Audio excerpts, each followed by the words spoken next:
My dad refused to spend a single penny on food. He said, "The earth is full of free sustenance."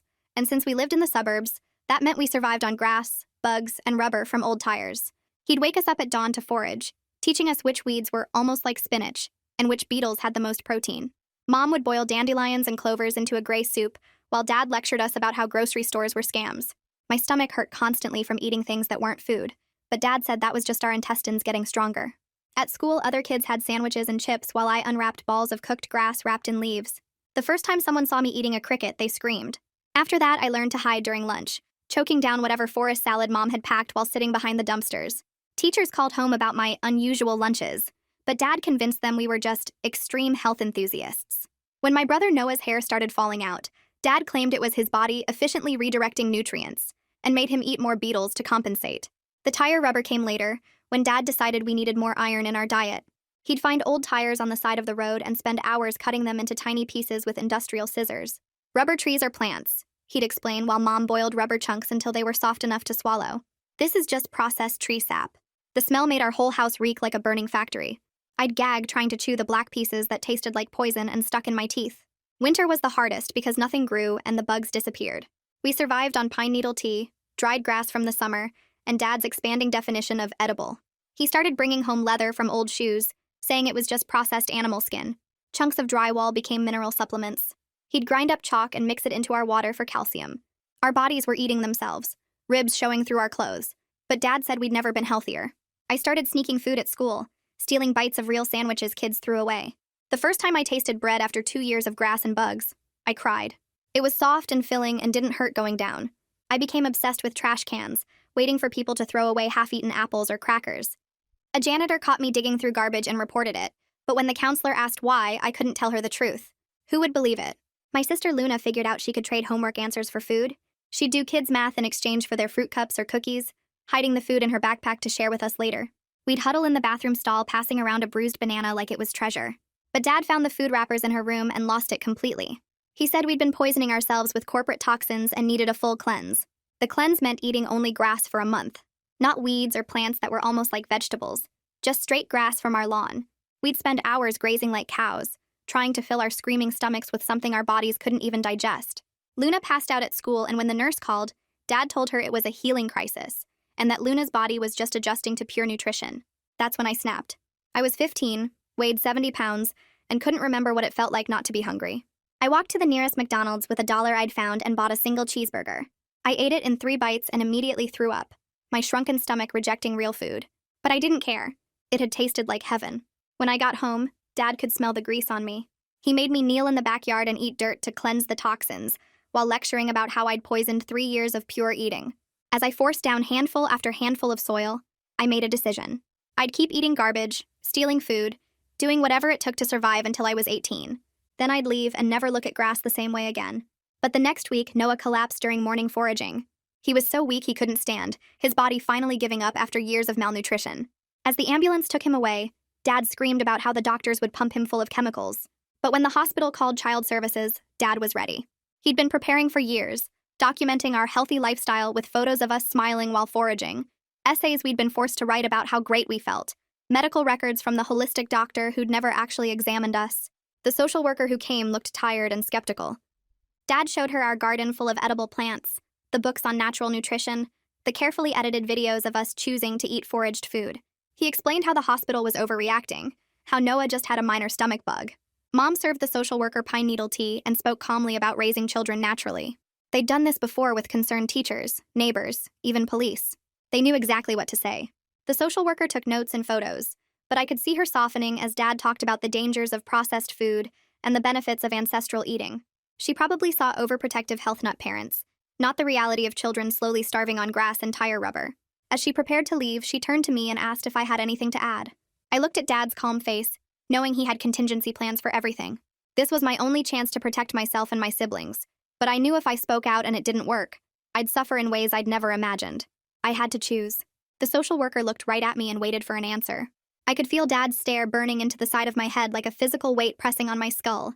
My mouth went completely dry and my hands started shaking in my lap where nobody could see them. Every single survival instinct I had was screaming at me to keep my mouth shut, because I knew exactly what Dad did to people who betrayed the family. The dirt punishment was still fresh in my mind, and I could still taste the soil when I swallowed.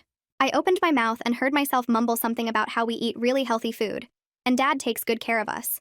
The words felt like lies coating my tongue, but they were the safe words that would keep me alive. Dad's posture relaxed slightly next to me, and I saw him nod like he was satisfied with my answer. The social worker didn't change her expression, but she wrote something down in her notebook before closing it. She thanked us for our time and gathered her papers, and Dad walked her to the door with his hand on her back like they were old friends. I watched through the window as she got in her car and sat there for a minute writing more notes before she drove away.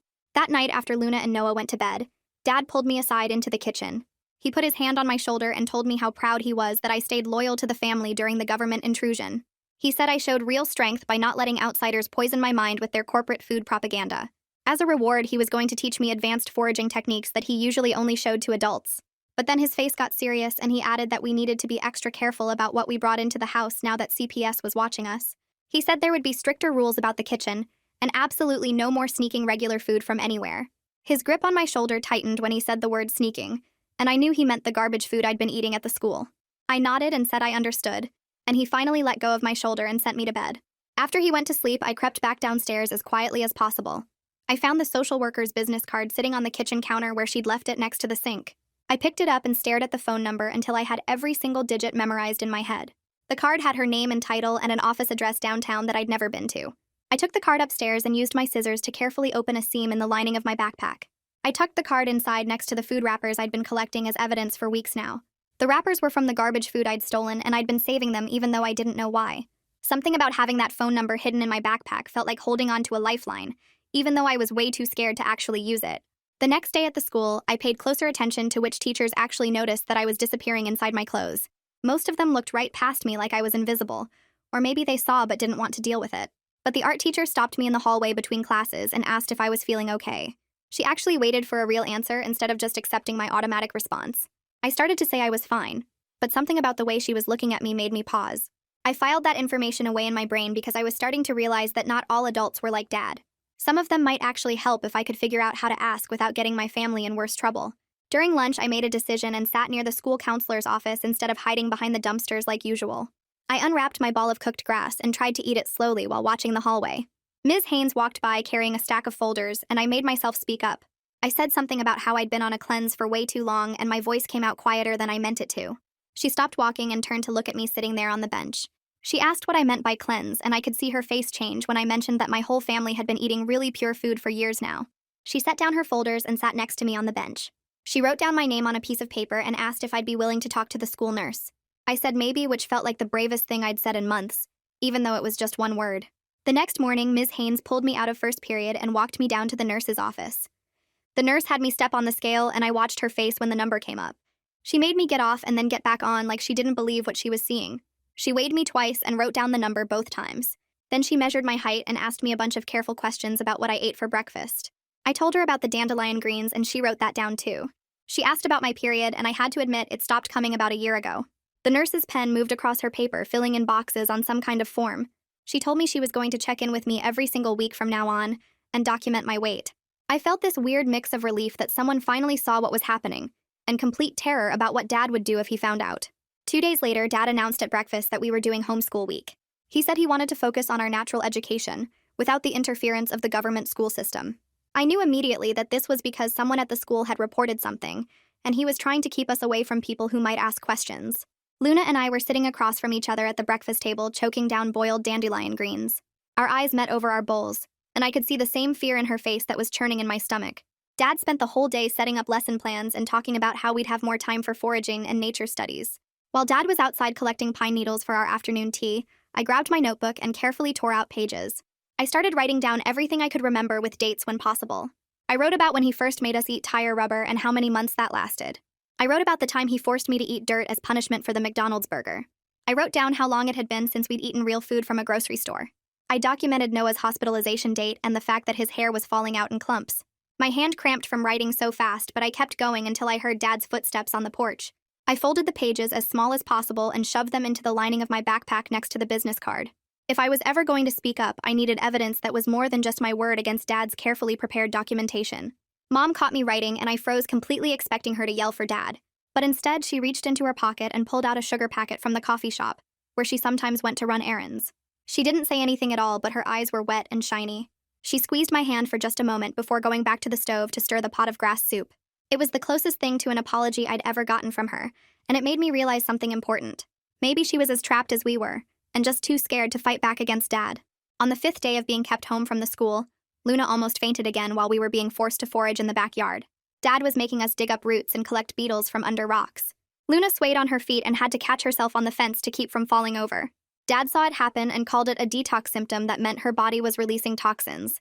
I watched her grip the fence post with white knuckles and something inside me just snapped.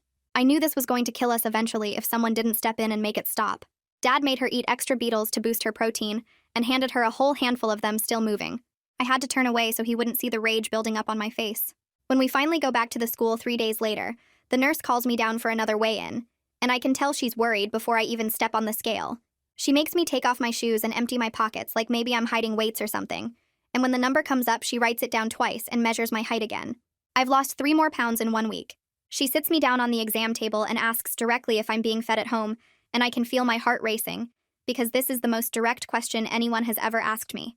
I give her a carefully worded answer about how my dad has very specific ideas about nutrition, and we eat a lot of natural foods from our garden. Ms. Haynes walks in right then, and they exchange this look that tells me they're taking this seriously, like they're communicating without words.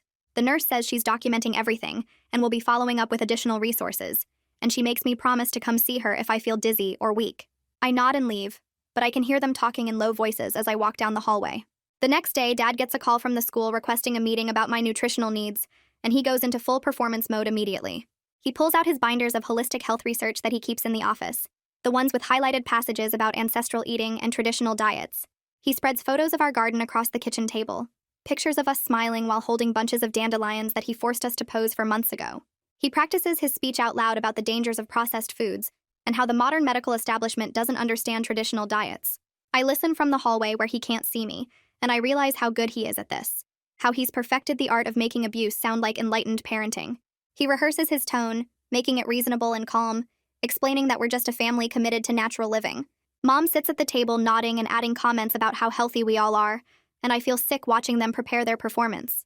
At the school meeting 2 days later, Dad brings all his documentation in a neat folder, and Mom sits quietly beside him nodding at everything he says. I have to sit there too while the principal and Ms. Haynes and the nurse listen to Dad's presentation. I watch the principal and counselor start to soften under his reasonable-sounding explanations as he shows the pictures of us smiling while foraging. He talks about how grocery stores are full of chemicals and preservatives, how we're learning to live off the land like our ancestors did. He mentions the garden and the educational value of understanding where food comes from. The principal nods and makes notes, and I can see Dad winning them over with his calm voice and his research binders. But then Ms. Haynes clears her throat and mentions that she's already filed a mandated report with CPS based on my documented weight loss and concerning statements. Dad's smile freezes for just a second before he recovers, and he launches into an explanation about how I'm just naturally thin and going through a growth spurt. The meeting ends with the principal saying they'll be monitoring the situation closely, and Dad shakes everyone's hands like he's won. 2 days later, the social worker shows up at our house without calling first, and Dad is furious but trying to hide it behind his usual calm face. He opens the door with this tight smile and asks to see her credentials, and he insists that any visits need to be scheduled in advance so he can prepare educational materials about our lifestyle. The social worker, Keith, says that surprise visits are standard protocol for active investigations, and he can either let her in now or she can return with police. Dad backs down, but his jaw is clenching as he steps aside. She schedules a formal follow-up for the next week, and I can see Dad agreeing while his hands are balled into fists at his sides. I know the next few days are going to be hell as he prepares his defense and makes sure we all know exactly what to say. Dad pulls us completely out of school the very next morning, claiming he's starting our official homeschool curriculum. I realize immediately that he's removing us from the daily witnesses who've been documenting our decline, from the nurse who weighs me and the counselor who asks questions. He sets up a schedule on the refrigerator where we spend mornings foraging in the backyard, and nearby woods, afternoons on what he calls nature studies, which is really just more foraging and learning about edible plants, and evenings writing essays about the benefits of natural eating. Luna and I are now completely isolated with no access to teachers or counselors who might help. The walls feel like they're closing in, and I can barely breathe when I think about being trapped here with no one watching. Dad hovers constantly, following us from room to room, and Mom watches us with this scared look in her eyes. In the tiny amount of privacy I have in the bathroom, I pull out notebook paper and start writing as fast as I can. I write out a detailed timeline with every incident I can remember and approximate dates. I write about the first time he made us eat tire rubber and exactly how many months that lasted. I write about the dirt punishment after the McDonald's burger and how many handfuls he made me eat. I document the grass month when Luna passed out and what Dad said about healing crisis. I write about the leather from old shoes and the drywall he called mineral supplements and the chalk in our water. I write about Noah's hospitalization and the fact that his hair was falling out in clumps. My hand cramps from writing so fast, but I keep going, filling page after page with dates and details and everything I can remember. When I'm done, I fold it up so small it fits in the change pocket of my jeans, and I hide the business card from the social worker in there too. This documentation feels like the only power I have left, the only weapon I can use against Dad's carefully prepared lies. What I don't know is that Ms. Haynes is sitting in her office at the school filing a formal mandated report with CPS. She types up everything she's observed over the past weeks, citing my documented weight loss with specific numbers from the nurse's records, Luna's fainting episode with the date and time, my coded disclosure about the cleanse and what that might mean, and the family's sudden withdrawal from the school, right when the investigation started. She attaches the nurse's medical documentation and her own notes from our conversations. The report triggers an investigation protocol that requires CPS to conduct a home visit within 72 hours and assess for immediate safety concerns. Somewhere in an office downtown, people are finally taking action while I'm trapped at home with no idea that help might be coming. The CPS worker arrives 3 days later for an unannounced visit and rings the doorbell at 10 in the morning. Dad answers, and I can see his face go red when he realizes who it is. He refuses to let her in without a warrant, citing his rights and demanding to see her credentials again even though he saw them last time. She explains calmly that she can return with police if necessary, and that refusing entry to an active investigation looks very bad in her report. Dad backs down, but he uses the few minutes while she waits on the porch to frantically arrange the living room. He tells us exactly what to say, hissing instructions about how we're healthy and happy and love our natural lifestyle. He shoves books about traditional diets onto the coffee table and opens the curtain so the garden is visible through the window. When he finally lets the CPS worker in, the space has been transformed into a showcase of his natural living philosophy, with everything perfectly staged. A police officer shows up the very next day for a welfare check after the CPS worker reported Dad's initial refusal of entry.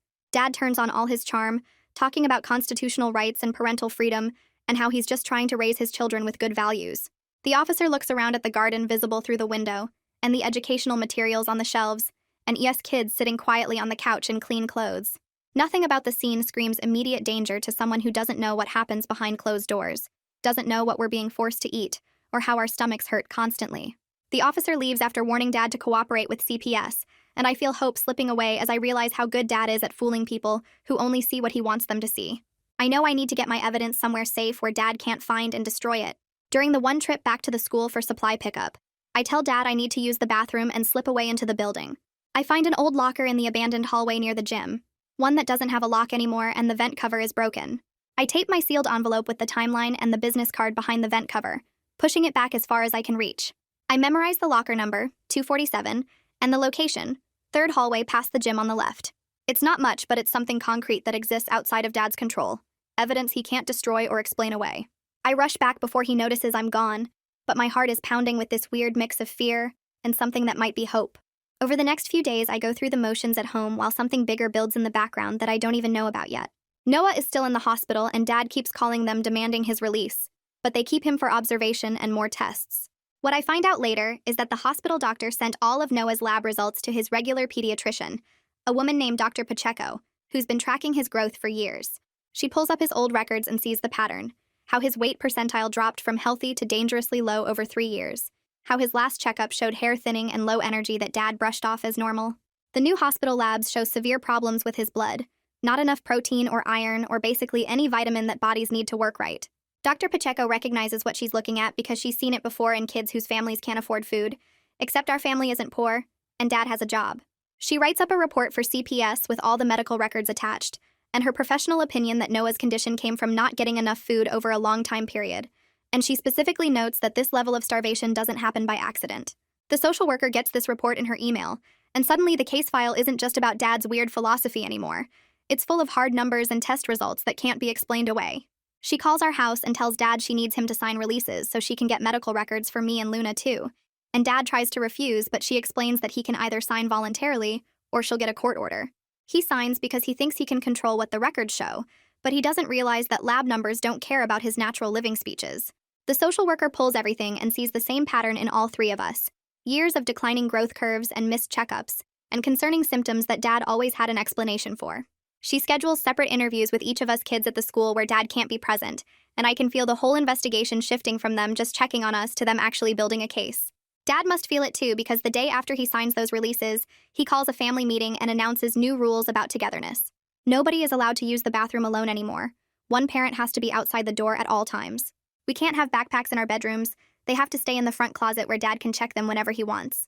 We're not allowed to close our bedroom doors even at night, and either Dad or Mom has to be present whenever we're doing anything, even homework. He says it's about strengthening family bonds and making sure we're supporting each other through this difficult time with Noah in the hospital, but I know exactly what it really is. He's terrified that one of us will talk to someone or hide more evidence, and he's making sure he controls every moment of our lives. The constant watching makes my skin crawl, and I feel like I'm trapped in a prison where the guards never sleep. Luna catches my eye across the dinner table while Dad explains the new bathroom policy, and I can see the same fear and anger in her face that's churning in my stomach. That night, I'm lying in bed with my door wide open, and Dad walking past every 20 minutes to check on me, and I hear a soft tapping on the wall that separates my room from Luna's. 2 quick taps, then silence. I wait a minute and tap back twice, and then I hear 3 taps from her side. Over the next few days, we develop a whole code using knuckle taps that we can do silently through the wall. 2 taps means danger or Dad is listening close by. 3 taps means I'm okay and it's safe to relax a little. 4 taps means we need to talk as soon as we get any privacy. We also start using hair ties as signals, assigning meanings to different colors so we can communicate across rooms without saying anything. Red means Dad is in a bad mood and we need to be extra careful. Blue means everything is relatively normal. Black means something happened that we need to discuss later. These small acts of secret communication make me feel less alone and remind me that Luna and I are on the same team fighting the same battle.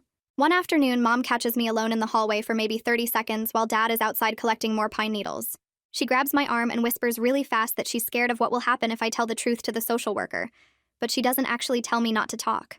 Her eyes look desperate and sad, and I can see tears starting to form before she lets go and walks away. That moment hits me hard, because I realize she's trapped between being afraid of Dad and being afraid for her children, and she's too broken down to choose us over her own safety. It's the moment I understand deep in my gut that I can't wait for her to save us because she's not capable of it. If we're getting out of this situation, it's because I make it happen myself. The school finally lets us come back for a supply pickup, and I tell Dad I need to use the bathroom, and instead I slip into the nurse's office for just a minute. There's a bulletin board with health information, and I see a handout about something called refeeding syndrome, about how dangerous it is to eat normal food after your body has been starving for a long time. I read it standing there and learned that sudden access to regular food can actually damage your heart and other organs, because your body forgets how to process normal nutrition. It's scary to read, but also weirdly empowering because it means I understand something real about my own medical situation, something Dad never told us about. I fold the handout as small as possible and shove it in my sock, and that night I study it under my blanket with a flashlight, reading about electrolyte imbalances and cardiac problems, and how refeeding has to happen slowly with medical supervision. The next day, everything falls apart because Dad finds a contraband cracker in Luna's room that she got from trading homework answers with someone at the school. He completely loses his mind, screaming about how we've been poisoning ourselves with corporate toxins and undermining everything he's taught us. He drags both Luna and me out to the backyard and makes us kneel in the dirt while he stands over us yelling. He says we need a cleanse to counteract the processed food, and he's not asking. He's telling us to start eating the soil. Luna starts crying and trying to explain, but he just yells louder, so I grab a handful of dirt and shove it in my mouth to show her we have to just do it. The dirt tastes like chemicals and grit, and it sticks to my teeth and tongue, and I'm gagging, but I force myself to swallow while Dad watches with his arms crossed. Luna follows my lead, and we both sit there crying and eating handful after handful of dirt, while Dad lectures us about purity and natural eating and how disappointed he is. The humiliation of being 15 years old and eating dirt like it's a punishment for a dog does something to me. It turns all the fear and shame into this cold, hard determination to get us out no matter what it takes. When we finally go back to the school the next week for my regular weigh-in with the nurse, I've lost 2 more pounds, and she documents the continuing downward trend with detailed notes and measurements. She asks me to stand against the wall, and she takes photos of my protruding ribs and hip bones, and she asks permission to share the photos with CPS. I say yes without even hesitating because I'm past the point of feeling ashamed about what my body looks like. Ms. Haynes sits in on the appointment, and she tells me that people are working on my case, and I just need to hold on a little longer. That help is coming even though it doesn't feel like it right now. What I don't know is that the same day, a judge signs an order appointing a guardian ad litem to represent me, Luna, and Noah in the investigation. Her name is Natalie, and she's a lawyer who specializes in child welfare cases, and her job is to advocate for what's best for us regardless of what our parents want. She's already reviewing the case file with all the medical records and school reports and photos, and she's preparing to interview us at the school where Dad can't control what we say. 2 days later, Natalie shows up at the school with Ms. Haynes, and they pull me out of class to a private office. Natalie introduces herself and explains that she's my lawyer, that anything I tell her is confidential unless I'm in immediate danger, and that her only job is to make sure the court knows what's really happening and what we need. She asks me to describe a typical day in my house, and I start with the morning foraging routine. And once I start talking, it's like something breaks open inside me, and the words just pour out. I tell her about the tire rubber that Dad makes us eat and how he says it's just processed tree sap. I tell her about the grass and the beetles and how we're not allowed to have real food because Dad thinks grocery stores are scams. I tell her about the dirt punishment from last week and how my body hurts all the time from being hungry. Natalie takes notes without acting shocked or disgusted. She just listens and asks specific follow-up questions about dates and details and who was present for different incidents. She asks if I have any evidence, and I tell her about the envelope I hid in locker 247, and she writes down the location and says she'll make sure it gets retrieved properly. By the time the interview ends, I feel lighter and heavier at the same time. Lighter because someone finally knows the truth, but heavier because now there's no going back. When I get home from the school that day, the house feels different, like something shifted while I was gone. Dad's face is tight and angry in a way I haven't seen before, and he calls a family meeting in the living room where he makes us all sit on the floor while he paces. He tells us that the lawyer lady who talked to me at the school has been calling his phone and leaving messages, and she refuses to let him be present for any more conversations with us. His voice shakes when he says the word refuses, like he can't believe someone would dare tell him no. He rants about how the system is trying to turn his own children against him, how they're poisoning our minds with lies about processed food being okay. Mom sits in the corner looking small and scared, and Luna keeps her eyes on the floor. I don't say anything because I know that speaking up right now would make everything worse, but inside I feel this weird calm because I know that Dad losing control means the system is actually working. He spends the next hour calling Natalie's office over and over, demanding to speak to her, leaving long messages about his parental rights. When she finally calls back, I can hear her voice through the phone, calm and steady as she explains that her job is to represent what's best for us kids, not what he wants. She tells him she's legally allowed to interview us privately, and his attempts to interfere are being documented in the case file. Dad's face goes red and he starts yelling about government overreach before hanging up, and I can see his hands shaking as he puts the phone down. The next morning, Dad announces that we're not going to the school anymore. He says we need a family reset to reconnect with our natural lifestyle without outside interference, and he's starting our official homeschool curriculum today.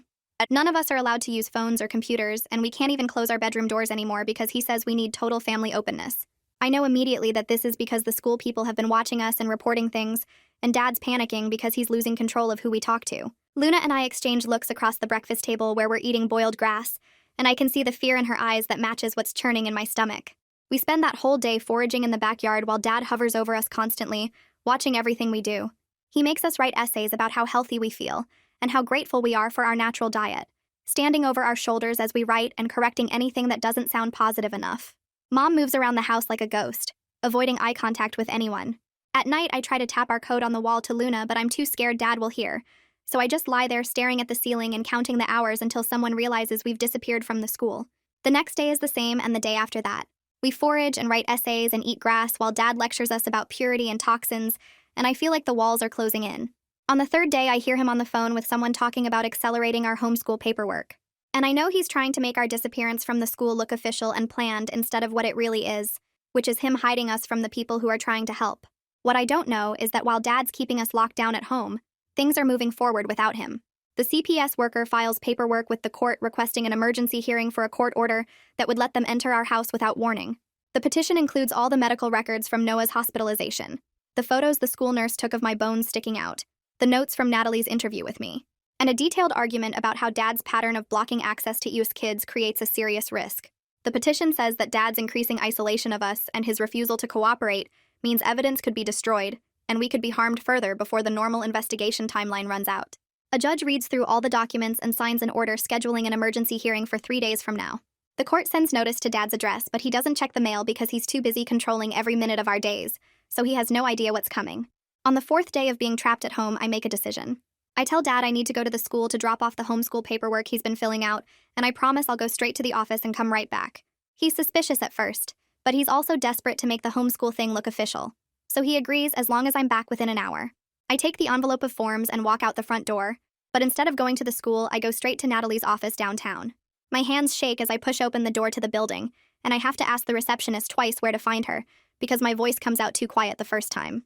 When I walk into Natalie's office, she looks surprised to see me, and I don't waste time explaining.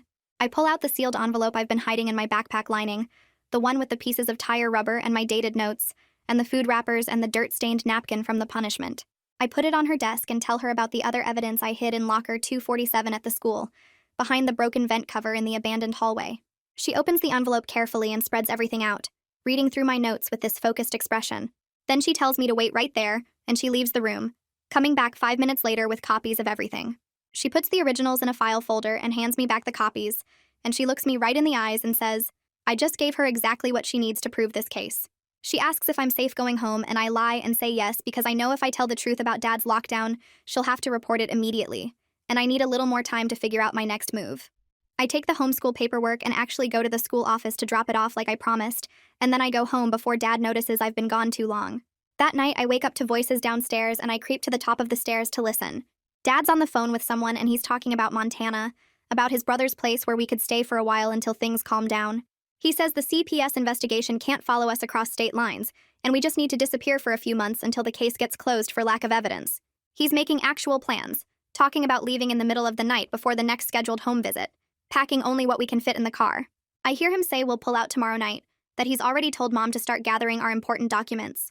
My heart starts racing because I realize that if he succeeds, we'll vanish into some remote place where no one is watching, and no one can help us, and the abuse will get so much worse without any witnesses. I have maybe 24 hours to do something before we're gone forever. I creep back to my room and lie awake the rest of the night trying to figure out what to do, running through every option in my head. By morning, I know I have to call for help, even though I'm terrified of what will happen if Dad finds out it was me. Dad takes a nap after lunch like he always does, and that's when I make my move. I tell Mom I'm going to the library to get books for homeschool, and she's so distracted with packing that she just nods.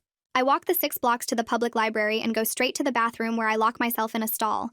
My hands shake so hard I can barely pull out the social worker's card I've been hiding in my shoe, and I have to dial the 911 number 3 times because I keep messing up. When the dispatcher answers, I force myself to speak clearly, even though my voice is shaking. I tell her that my father is planning to take me and my siblings out of state tomorrow night to avoid a CPS investigation, and I need help right now. She asks for my name and address, and I give her everything, and she tells me to stay on the line while she sends someone. I can hear her typing and talking to other people, and she keeps asking me questions about whether I'm in immediate danger and where my siblings are. I tell her we're all at home except Noah, who's still in the hospital, and she says officers are being sent to my address right now. She tells me to go home and stay calm and help is coming, and I hang up and run back to my house before Dad wakes up from his nap. I get back just as he's coming downstairs, and he asks where I've been. I show him the library books I grabbed on my way out, and he seems satisfied. An hour later, there's a loud knock on the front door. Dad answers it, and I see 2 police officers and the CPS worker standing on our porch, and one of the officers is holding papers. They tell Dad they have an emergency court order allowing them to enter and search the home for evidence related to the ongoing investigation, and when Dad tries to block the doorway, they push past him. He starts yelling about warrants and constitutional rights, but they ignore him and start going through everything. One officer photographs the pantry where bags of dried grass are stored in plastic containers, and the industrial scissors Dad uses to cut up tire rubber are sitting right there on the counter. The CPS worker finds the notebook where Dad tracks our cleanse schedules, with dates and notes about what we ate and how our bodies responded. They photograph the empty refrigerator with nothing but jars of beetles and containers of boiled weeds. They find the pile of leather scraps in the garage that Dad's been preparing for our next meal, and the bags of chalk powder he mixes into our water. Every piece of evidence that Dad thought was hidden or normal gets documented with photos and notes, and I watch his careful facade crumble as the truth gets exposed in a way he can't talk his way out of. He keeps trying to explain that everything is natural and healthy, that we're just living ancestrally, but the officers don't engage with his arguments. They just keep documenting and photographing while Dad gets more and more desperate. The CPS worker pulls me and Luna aside and asks us direct questions about the Montana plan and whether we feel safe at home. Luna starts crying, and I tell the truth about everything, about being kept home from the school, and not being allowed to close our doors, and Dad planning to take us away tonight. The worker makes some phone calls, and then she comes back and tells us that based on the evidence of ongoing harm, and Dad's plan to flee the state, she's making the decision right now to emergency remove all 3 of us kids from the home. She says Noah will stay at the hospital under protective custody, and Luna and I need to pack a bag with whatever we want to take. Dad loses it completely when he hears this, screaming about government kidnapping and his parental rights, but the police officers stand between him and us while we go upstairs to pack.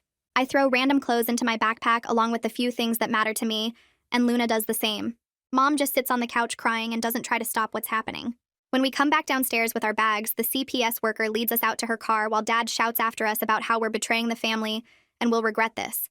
As we drive away, I look back and see him standing in the doorway still yelling, and I feel this weird combination of grief for the family I'm losing and relief so intense it makes me dizzy. Luna grabs my hand in the back seat and squeezes hard, and neither of us says anything as we drive through familiar streets towards somewhere unknown. The foster home is in a neighborhood that looks normal, with houses that have real grass lawns and cars in driveways. The CPS worker walks us to the door, and a man named Max answers, and his wife comes up behind him smiling gently. They're both calm and patient as they show us our rooms, which are small but clean with actual beds and dressers. Max explains the house rules about mealtimes and chores and bedtime, and his wife shows us where the bathroom is and how to work the shower. I can barely process anything they're saying because my brain feels fuzzy and overwhelmed, like I'm watching everything happen from far away.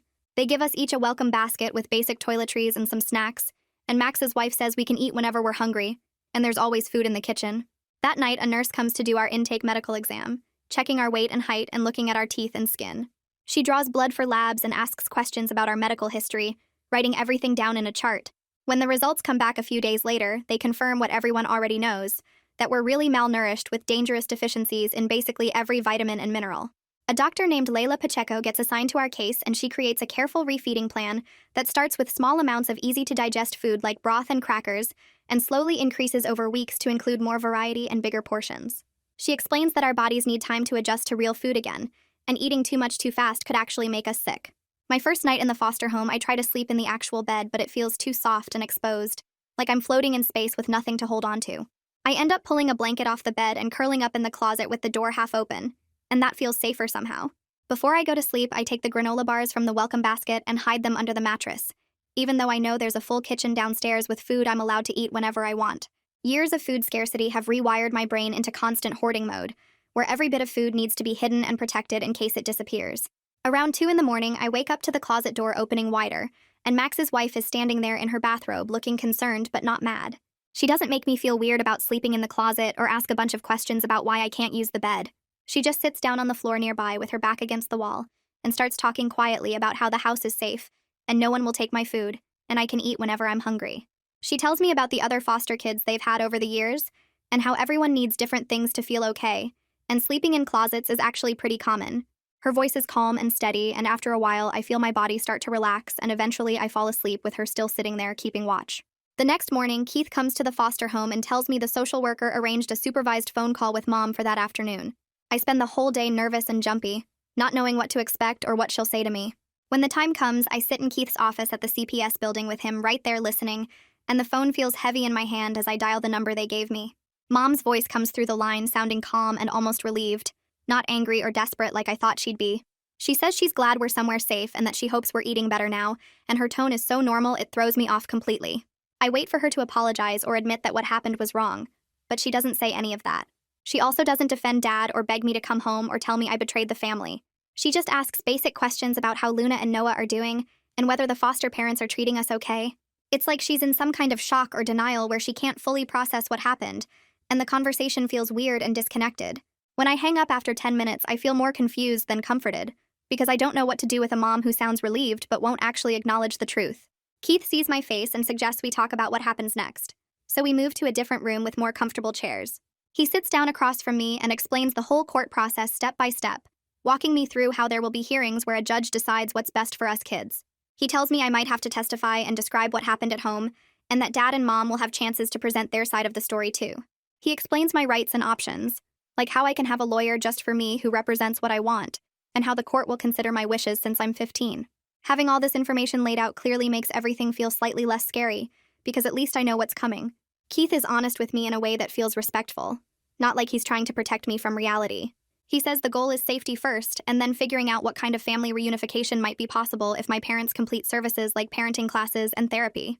But he's also honest that it might not be possible at all, especially with Dad, and that some families can't be put back together safely.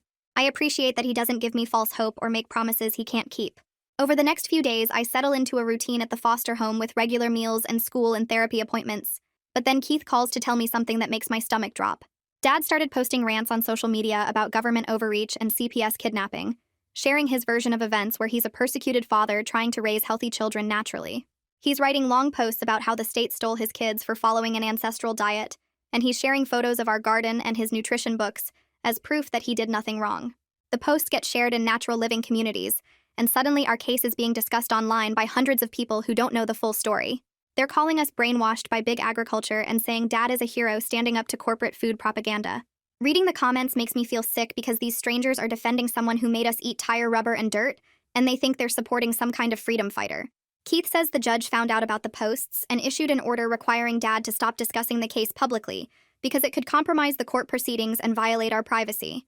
Dad takes the post down, but the damage is already done, with screenshots floating around and people arguing about our family like we're some kind of political debate. A few days later, Natalie calls and asks if Luna and I can come to her office for a meeting. And when we get there, she sits us down at a conference table with notebooks and pens.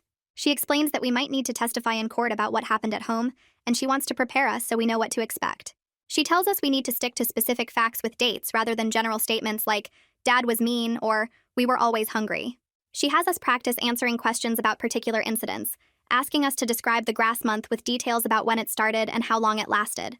Luna and I take turns practicing while Natalie writes down notes and asks follow-up questions, teaching us how to stay calm if Dad's lawyer tries to confuse us or make us second-guess our memories. She explains that the lawyer might ask things like, are you sure it was a whole month? Or, didn't your father also give you other foods? And we need to stick to the truth without getting flustered. Luna is terrified and keeps asking what happens if she forgets something or says the wrong thing, and Natalie reassures her that it's okay to say I don't remember if she truly doesn't. But I feel this weird sense of competence growing inside me, like finally my voice is going to matter and people will have to listen.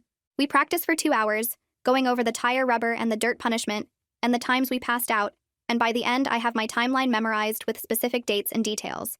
Meanwhile, Dr. Pacheco is working on her part of the case, and Keith tells me she submitted a detailed affidavit to the court, explaining Noah's medical condition when he was hospitalized. The affidavit includes all his lab results showing severe malnutrition, vitamin deficiencies, and protein levels that proved he'd been starving for a long time. She wrote her professional opinion that the harm was caused by inadequate nutrition over a prolonged period, not by any sudden illness or accident like Dad tried to claim. She included research articles about the health effects of the specific things we were forced to eat, with studies about how tire rubber contains toxic chemicals and how eating dirt can cause parasites and intestinal damage. She explained the refeeding protocol we're on now and why our bodies need careful monitoring as we recover. Her medical testimony is clear and unambiguous in a way that's hard for Dad to argue against, because it's not about parenting philosophy, it's about objective medical facts and lab numbers. The court date arrives faster than I expect, and Keith drives Luna and me to the courthouse in the morning. The building is big and official looking with metal detectors at the entrance and people in suits walking around with briefcases. We wait in a room outside the courtroom with Natalie, and she goes over last-minute reminders about staying calm and speaking clearly. When we finally go into the courtroom, I see Dad sitting at a table with his lawyer, and he's wearing a suit I've never seen before. He looks calm and reasonable, not like someone who made his kids eat grass and rubber, and I realize he's been planning for this moment just like he planned everything else.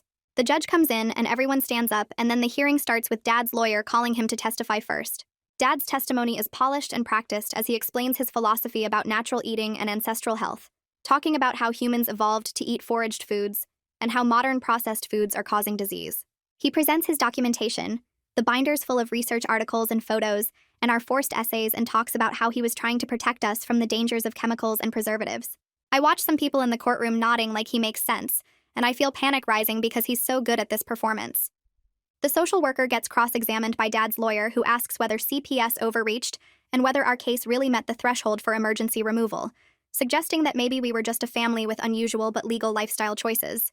The judge asks pointed questions about the medical evidence and Dad's plan to flee the state, and I can tell she's taking this seriously, but also being careful about overstepping parental rights. She voices concern about whether the state has proven its case strongly enough, and mentions the possibility of reunification with services, and my stomach drops because I realize we might actually be sent back. Natalie catches my eye from across the room and gives me a small nod that says to trust the process, but I feel like I'm going to throw up. The hearing breaks for lunch, and we eat sandwiches in a conference room, but I can barely swallow because I'm so anxious about what's coming next.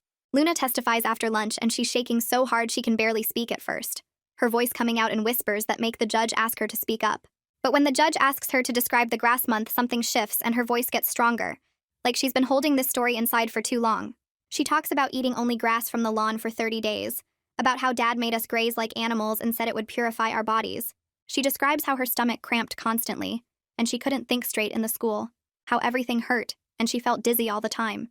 She tells about passing out in the hallway and waking up in the nurse's office, and how Dad called it a healing crisis when the nurse called home. By the time she describes the nurse's worried face and how scared she was, there are tears running down Luna's face, and several people in the courtroom look visibly upset. Dad's lawyer tries to cross-examine her, but Luna holds firm on her story, and I feel proud of her for being brave enough to tell the truth. When it's my turn to testify, I walk to the witness stand with my notes in my pocket, and I focus on being specific and factual like Natalie taught me. I describe the timeline of escalating food restrictions, starting with the foraged weeds and moving through the beetles and tire rubber and eventually the leather and dirt. I present the envelope with the rubber pieces and my dated notes, explaining how I collected evidence because I knew we'd need proof. I talk about the tire rubber and how Dad said it was just processed tree sap from rubber trees, about how Mom would boil it for hours until it was soft enough to swallow. I describe the dirt punishments when he caught me with real food, and the leather from old shoes that he claimed was just processed animal skin. I explain about stealing food from garbage cans at the school because I was so hungry I couldn't think about anything else. Dad's lawyer tries to suggest I'm exaggerating or that I misunderstood Dad's intentions, but I have dates and details and physical evidence that backs up everything I'm saying. I watch the judge's expression shift from skeptical to convinced as I lay out the facts, and I feel this surge of power knowing that finally someone is really listening. The last witness of the day is Mom, and she gets called to testify looking small and scared in a way that makes her seem fragile. She gets sworn in and sits in the witness chair, picking at her fingers, and when the lawyer asks if she participated in the food restrictions, she starts crying. She admits that she boiled the tire rubber at Dad's insistence and served us the grass and beetles, and she says she was afraid to stop because Dad would get angry. She describes how he'd yell if she tried to give us regular food, and how he controlled all the money so she couldn't buy groceries even if she wanted to. It's not a full confession, and she still tries to minimize some things, saying stuff like, "I thought the foraged greens were actually healthy," and "I didn't realize how bad it had gotten." But it's the first time she's publicly acknowledged that what happened was wrong, and I feel this complicated mix of anger and sadness and relief. I'm angry that she didn't protect us sooner, sad that she was trapped too, and relieved that she's finally admitting the truth even if it's not the full truth yet. The judge steps back into the courtroom after a 20-minute recess and everyone stands up until she sits down behind her big wooden desk. She looks at her papers for a second, and then starts reading her decision out loud in this calm voice that makes every word feel heavy and final. She says the evidence clearly shows that harm occurred to all 3 children, and that our safety requires us to stay out of the home while our parents address the serious concerns the court has documented. Dad has to do supervised visits only with specific conditions. Mom needs parenting classes and individual therapy, and we kids have to keep getting medical monitoring to make sure we're recovering properly. The judge lists off all these requirements in this official way, and I sit there trying to process that we're actually staying in foster care, that the system is actually protecting us this time. When she finishes reading the order, I feel like I can breathe for the first time in weeks, like there's this weight that's been sitting on my chest since Noah collapsed. And it finally lifts just enough that I can take a full breath without my ribs hurting. The foster home has this dietitian who comes twice a week to work with me on eating normally again, and she's patient in a way that makes me feel less broken. She explains that my stomach has physically shrunk after years of not getting enough food, and that we need to increase my meals gradually so my body can adjust without getting sick. We start with small portions of really bland stuff like plain rice and boiled chicken, and she teaches me to pay attention to when I'm actually hungry, versus when I just feel empty from habit. The first few days I want to eat everything in sight because there's actual food available, but she shows me how to eat slowly and stop when I'm full instead of stuffing everything down like it might disappear. She gives me this chart where I track what I eat and how I feel after, and looking at the numbers helps me see that I'm getting enough, even when my brain still screams that I'm starving. The hoarding impulse is still really strong though, and I catch myself hiding crackers in my pillowcase, even though I know the kitchen is always stocked.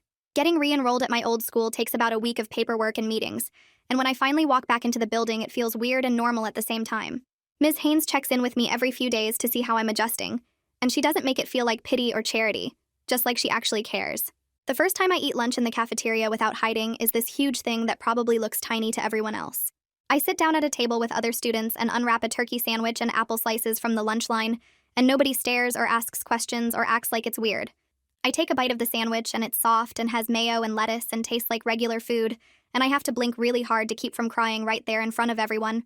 The normalcy of it hits me in this overwhelming way. Like I'm finally allowed to be a regular teenager who eats lunch with other kids instead of hiding behind dumpsters choking down grass. A girl at the table asks if I'm new, and I say I used to go here before, and that's it. The conversation just moves on to homework and weekend plans like I'm just another person. The first supervised visit with Dad happens 2 weeks after the court ruling at a CPS office with a social worker sitting in the corner taking notes. Dad sits across from me at this small table and tries to start talking about how everything he did was for our health, and how we'll understand when we're older. I interrupt him before he can get into his whole speech about natural living and corporate toxins. I tell him I don't want to discuss his reasons. I just want him to acknowledge that we were hurt by what happened. He looks at me like I've betrayed him, and starts talking about how the court doesn't understand ancestral eating, and how the medical system is wrong about nutrition. I watch him reframe everything as misunderstood parenting, and I realize he's never going to actually admit he was wrong. After 20 minutes of him making excuses, I tell the social worker I'm done with the visit and I stand up to leave. Dad's face goes red and he starts to say something, but the social worker tells him the visit is over. Walking out of that room makes me shake so hard I have to sit down in the hallway, but I also feel stronger because I set a boundary, and it actually got enforced. Mom visits separately the following week, and the whole conversation is different from the start. She cries as soon as she sits down and tells me she's sorry for not protecting us, and she admits she was afraid of Dad and didn't know how to leave. I don't say anything at first because I'm not ready to forgive her yet. The hurt goes too deep for that. But then she tells me she's applied for a housing voucher so she can live separately from Dad, and she's attending parenting classes twice a week at the community center. She shows me a certificate from the first class she completed and asks if we can do phone calls sometimes. I tell her maybe, that I need time to figure out how I feel, but I can see she's actually trying to change instead of just making excuses. It creates this tiny opening for maybe rebuilding something eventually, though I don't know what that would look like, or if it's even possible. The case plan gets formally written up and documented with the court about a month after the ruling. Keith, the social worker, goes over every requirement with me so I understand what's supposed to happen. Dad has to complete a psychological evaluation and parenting classes.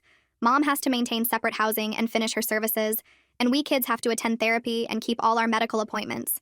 There can be no unsupervised contact with Dad until another court review, and Mom can work toward unsupervised visits if she keeps making progress.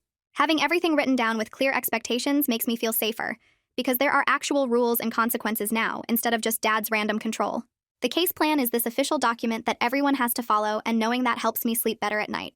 Natalie files a recommendation with the court arguing that there should be no reunification with Dad until he demonstrates real compliance and genuine understanding of the harm he caused. She writes that we kids need stability and safety while we heal physically and emotionally, and that rushing reunification would be re-traumatizing for all of us. She includes quotes from my testimony and Luna's and references the medical evidence about our malnutrition. The judge reads the recommendation and orders a review hearing in 6 months to check on everyone's progress with the case plan. 6 months feels like forever, and also not long enough. Like I want time to heal, but I'm scared of what might happen at that next hearing. Dad violates the court's social media order about 3 weeks later by posting a bunch of rants about CPS corruption and government overreach on his blog. Someone reports it to the court, and the judge holds a hearing about the violation where Dad tries to argue it's his First Amendment right to talk about his case. The judge is not having it and issues a stern warning, plus she requires him to complete the psychological evaluation within 30 days or face contempt charges. Every time Dad violates a boundary like this, I actually feel a little bit safer, because it proves the system is protecting us this time, that there are consequences when he breaks rules. I catch myself hoarding crackers in my backpack again about 2 months into foster care, and I feel so ashamed when the foster mom finds them. She doesn't yell though, she just sets up a meeting with my therapist Tanner. He explains that hoarding food is a totally normal trauma response to years of food insecurity, and that my brain is still wired for survival mode. We work on creating what he calls a safe snack plan, where I'm allowed to keep certain foods in my room but in a designated basket on my dresser, instead of hidden around the space. He helps me understand that my survival behaviors made sense when I needed them, and that they can be gently redirected rather than just stopped cold. Learning that I'm not broken or weird for hoarding food helps me be less hard on myself about it. Luna finishes an entire fruit cup at dinner one night without gagging or crying, and afterward we end up in the bathroom together brushing our teeth. She looks at me in the mirror and says it's weird to be excited about eating peaches, and we both start laughing. It's the same bathroom where we used to hide and split a bruised banana while choking down our fear, but this time we're laughing instead of crying, and the memory feels like it's being rewritten just a little bit. Luna does this silly dance about how good the peaches were, and I join in, and for a few minutes we're just sisters being goofy instead of survivors processing trauma. These small moments of actual joy feel fragile but real, like maybe we're going to be okay eventually. 6 weeks later, the hospital calls to say Noah can come home to the foster house, and Luna and I ride with Max to pick him up. When we get to his room, Noah is sitting on the edge of the bed wearing actual clothes instead of a hospital gown, and his face looks fuller, less like a skeleton with skin stretched over it. He stands up when he sees us and walks across the room without wobbling or grabbing onto anything, and Luna starts crying immediately. I hug him carefully because I'm still scared he might break, but he hugs back hard enough that I know he's actually getting stronger. The nurse goes over his nutrition plan and physical therapy schedule with Max, while Noah shows us the folder of discharge papers that's thicker than a textbook.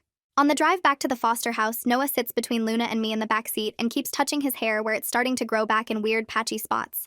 He tells us about the physical therapist who made him do exercises that felt impossible at first, but got easier every week. When we pull up to the house, Noah gets out of the car by himself and walks up the front steps, and I feel this huge wave of relief, because all 3 of us are finally together and safe in the same place. The 6-month court review happens on a cold morning in February, and we all sit in the courtroom while the judge reads through reports from everyone involved in our case. She says Luna, Noah, and I have all gained healthy amounts of weight, and our therapy attendance has been consistent. Mom's report shows she secured a one-bedroom apartment across town and completed all 12 weeks of parenting classes, plus she's been going to individual counseling every week. Dad's psych evaluation results get discussed, and the judge's face gets serious when she reads the part about his limited insight into his behavior and his continued belief that his parenting choices were justified. The judge orders the case plan to continue with us staying in foster care, but she says Mom can start working toward unsupervised visits if she keeps making progress. Keith, the social worker, nods and makes notes while the judge talks about review dates and service requirements. A few weeks after court, I have a supervised visit with Dad at the CPS office, and the social worker sits in the corner with her clipboard, while Dad and I sit across from each other at a table. He starts talking about how the family needs to reunify and how I need to understand that everything he did was for our health. I interrupt him and say, I don't want to talk about reunification, and his face goes red.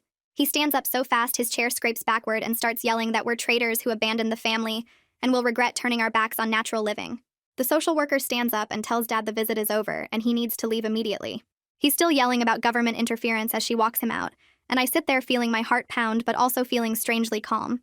The social worker comes back and asks if I'm okay, and I tell her I am because watching Dad lose control like that just proves I made the right choice to stay away from him. She writes everything down and says she'll file a report with the court. The next month, school support finally locks into place and I get called down to the counselor's office to go over everything. Ms. Haynes shows me the transportation plan where a van will pick me up from the foster house each morning, so I don't have to ride the regular bus where kids might ask questions about why I'm not living at home anymore. She hands me paperwork for the free meal program. That means I never have to worry about lunch or feel weird about not having money. The schedule she gives me includes 3 periods where I can make up credits I missed during the worst times when Dad kept us home and I was too hungry to focus on schoolwork. Having all these practical supports written down on official forms makes me feel like the system is actually working to help me succeed, instead of just watching to make sure I don't die. Natalie meets with me at her office to help write a formal statement for my case file about what I want to happen with my family. She explains that the court wants to hear directly from me about my wishes for the future. I write that I don't want any contact with Dad unless he completes every single service the court ordered and can prove he actually understands that he hurt us. I write that I'm open to maybe rebuilding something with Mom if she keeps living separately from Dad and keeps going to therapy, but that I need time and space to heal first. Natalie reads what I wrote and says it's clear and strong and exactly the kind of boundaries I have a right to set. Putting everything in writing and knowing the judge will read my actual words makes me feel powerful in a way I've never felt before. The permanency plan gets drafted right after that with specific conditions about Mom potentially getting us back eventually. The plan says Mom has to keep her own apartment separate from Dad for at least 6 months and complete all her services successfully. It includes continued therapy for all of us kids, regular doctor appointments to monitor our health, and a schedule for visits with Mom that gradually builds toward unsupervised time.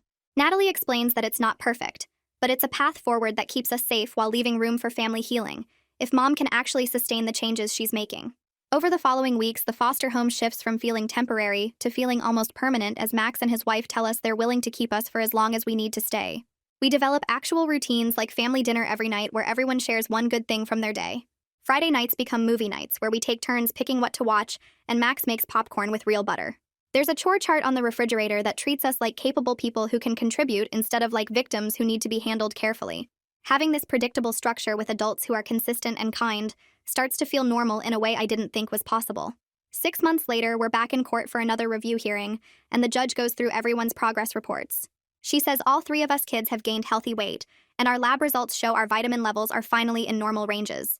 Mom's report shows she's kept her apartment and her job at the grocery store for 8 full months, and she hasn't missed any therapy appointments. Dad's report says he completed some of the required services, but the therapist's notes show he still minimizes what he did and hasn't earned back any visitation rights. The judge extends the custody order for another 6 months and lists out specific things that need to happen before she'll consider any placement changes. She sets exact review dates so everyone knows the timeline.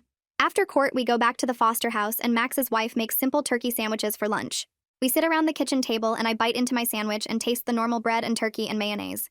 My phone buzzes in my pocket and I pull it out to see a text from Mom saying she just applied for a bigger 2-bedroom apartment that could have space for visits eventually.